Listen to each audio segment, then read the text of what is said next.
My daddy was elected mayor twice, and I used to walk down the streets holding his hand. Everybody'd stop and pat me on the head and said, "How you doing, little mayor?" Yeah, I had a wonderful daddy. And when I was about 14, he said, "Son, look, you come from a long line of chronic alcoholics. I'm an alcoholic just waiting for the first drink, and I refuse to take it." He said, "If you do, you'll get away with it for a while, but it'll destroy your life and probably kill you." And he said, "I want you to remember that." And I said, "Okay, Daddy, I'll give it serious thought."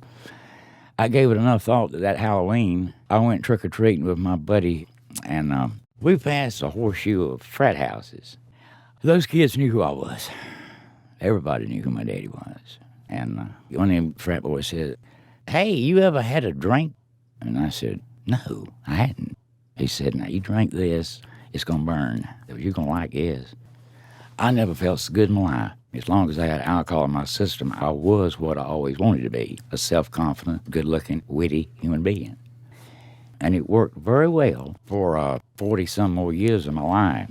Must take a lot of self-discipline to turn around. Well, it took more than that. I had just been released for my 28th treatment for alcoholism. The doctor told me when I left that I'll give you 2 weeks and I'll read your name in the obituaries. So I went to the cemetery where my mother and daddy were buried and let them know that I'm sober and going to die this way. So then I came on down to a place I knew where there's an exit ramp where cars come around. I held a sign there, and that's where I met you. Every time you came by, you'd stick out a $2 bill and a can of tuna fish. And it was New Year's Eve, and I had nowhere to go, couldn't drink, everybody's partying. And you walked out nowhere and said, "Remember me?" I said, "Yeah, you're the $2 bill man." He said, "I'm going to take you home with me for a New Year's Eve party. How would you like that?" I said, "I don't think that would work, sir. You got a wife? She's going to have a lot to say to you about bringing a homeless, smelly old man home with you." You said, "My wife will receive you well."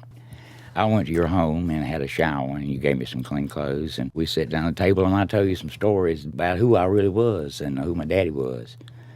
There was a lot more to me than you might imagine. I hope I was a little bit of a help along your path. Well, you know, David, without your kindness and of your family and all, I don't know. I wouldn't say I'd have gone back drinking again, but I'd say it would have been rough.